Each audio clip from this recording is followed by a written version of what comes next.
Potential ટ્રાન્સફોર્મરની રચના સમજાવો. તો જનરલી આ પોટેન્શિયલ ટ્રાન્સફોર્મર જે છે એની રચના સ્ટેપ ડાઉન ટ્રાન્સફોર્મર જેવી જ હોય છે, પરંતુ એમાં હાઈ એક્યુરસી અને ઇન્સ્યુલેશન માટે એની રચના કરેલી હોય છે.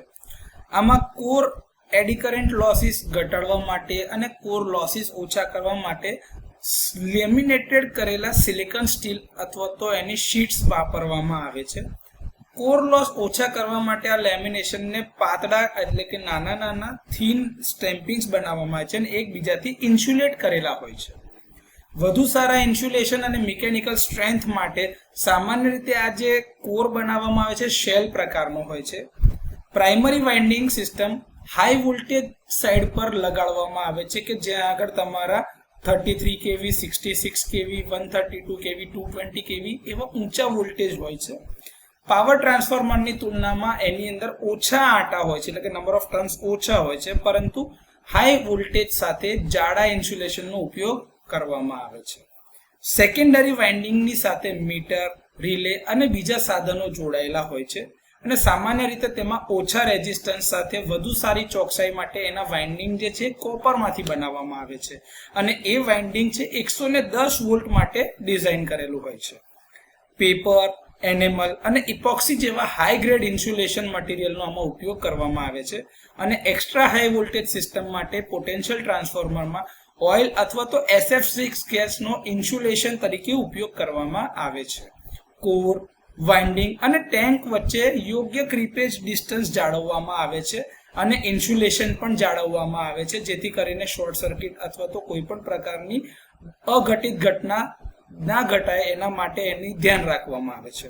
આ સમગ્ર એસેમ્બલી જે હોય છે એ ટ્રાન્સફોર્મર ઓઇલ એટલે કે ઇન્સ્યુલેશન અથવા તો કુલિંગ માટે અંદર ઓઇલ ભરવામાં આવે અથવા તો ગેસ ઇન્સ્યુલેટેડ હોય તો એની અંદર SF6 ગેસ ભરવામાં આવે છે અને એ જે ટેન્ક હોય છે જે મેટાલિક ટેન્ક એને અર્થ કરવામાં આવે છે, જેથી કરીને કોઈ પણ પ્રકારે ઇન્સ્યુલેશન મળી રહે અને જે કંઈ બી લીકેજ કે કોઈ પણ પ્રકારનો ફોલ્ટ હોય તો સીધું જમીનમાં જતું રહે, જેથી કરીને કોઈ પણ ઓપરેટરને કરંટ લાગવાની શક્યતા ઘટી જાય.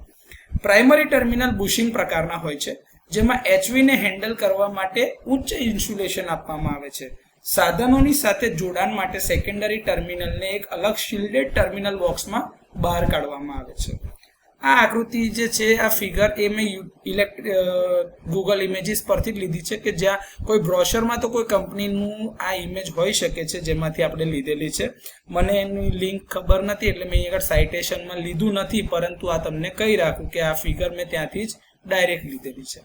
એમાં જો આ માર્કિંગ કરેલા છે બધા ટર્મિનલ, તો એક નંબર ઉપર જે એક્સપાન્શન બેલોઝ જે ઉપર આપેલા હોય છે કે જે ફૂલી શકતા હોય એ બેલોઝ મૂકેલા છે. 2 નંબર જે છે પીટીના પ્રાઇમરી કનેક્શન માટે છે. મારી પાસે આની બીજી ફિગર્સ છે, જ્યારે હું ટ્રેનિંગમાં ગયો હતો ત્યારે મેં ટ્રેનિંગમાં અથવા તો આપણે આ વિઝિટમાં ગયા હતા ત્યારે આપણે ફોટા પાડેલા છે, તો એમાંથી બી આ ફિગર હું તમને બતાવીશ આગળ. 3 નંબર પર તમે જોતા હતા આ બુશિંગ છે અંદર જે. 4 નંબર ઉપર આ તમારું સેકન્ડરી ટર્મિનલ જે બહાર કાઢેલા છે એનું ટર્મિનલ બોક્સ છે. 5 નંબરની ઉપર આ તમારો શેલ પ્રકારનો અંદરનો કોર છે. 6 નંબર પર તમારું ઓઇલ લેવલ ઇન્ડિકેટર મૂકેલું છે. બહારના સરફેસ ઉપર જે આ પોર્સેલિન ઇન્સ્યુલેટર હોય છે 7 નંબરથી બતાવેલું છે. 8 નંબર ઉપર જે આ ટર્મિનલ બોક્સ છે એનું આ ફ્રન્ટ વ્યૂ દેખાય છે તમને. એક્સપાન્શન બેલો જે આ ઉપર હતો 1 નંબરથી બતાવ્યું, આ 9 નંબરથી અહીંયા બતાવેલો છે. 10 નંબર પર એની લિફ્ટિંગ આવી છે કે જ્યાંથી એને ઉચકવામાં આવે છે. 11 નંબર ઉપર પાછું પ્રાઇમરી ટર્મિનલ છે જે 2 નંબરથી બતાવતો એ જ છે. 12 નંબર ઉપર આ પોસ્ટ ટાઈપનું પોર્સેલિન ઇન્સ્યુલેટર જે બહારથી આ 7 નંબરથી બતાવતું એનું એ જ છે. 13 નંબર ઉપર આ અંદરનું જે આ બુશિંગ છે જે 3 નંબરથી બતાવતું એ જ છે. 14 નંબરની ઉપર તમારા 2 કોઇલ અથવા તો કોર અસેમ્બલી મૂકેલી છે જે તમને અહીંયા આગળ 5 નંબરથી બતાવેલું છે. અહીંયા આગળ આકૃતિમાં તમે જોતા હોય તો 5 નંબર એ તમારો 14 નંબર છે. 15 નંબરની ઉપર આ ટ્રાન્સફોર્મરની તમારી ટેન્ક છે, જે ટેન્ક રચના હોય એ જેની વચ્ચે ક્રીપેજ ડિસ્ટન્સની ઇન્સ્યુલેશન મૂકેલું જેથી કરીને સેફટી જળવાઈ રહે. 16 નંબરની ઉપર તમારું આ પોર્સેલિન ટાઈપનું જે પોસ્ટ છે એનો નીચેનો ભાગ છે. 17 નંબર જે છે તમારું oil two air seal box મૂકેલું હોય છે. 18 નંબર ઉપર તમારા સેકન્ડરી ટર્મિનલ બોક્સ મૂકેલું છે જે તમે આ 4 નંબર અને 8 નંબરથી પણ બતાવેલા છે. તો આ રીતે અલગ અલગ ભાગ જે છે તમને દર્શાવેલા છે અને જોવા જાય તો કન્સ્ટ્રક્શનલી આ તમારું સ્ટેપ ડાઉન ટ્રાન્સફોર્મર આ જે છે એ તમારું મુખ્ય ભાગ છે.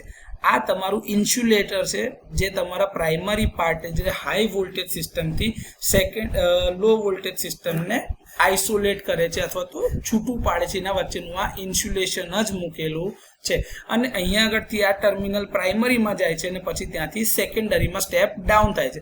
તો મેઇન રચના તમારી આ જે સ્ટેપ ડાઉન ટ્રાન્સફોર્મરની છે એ જ આ છે.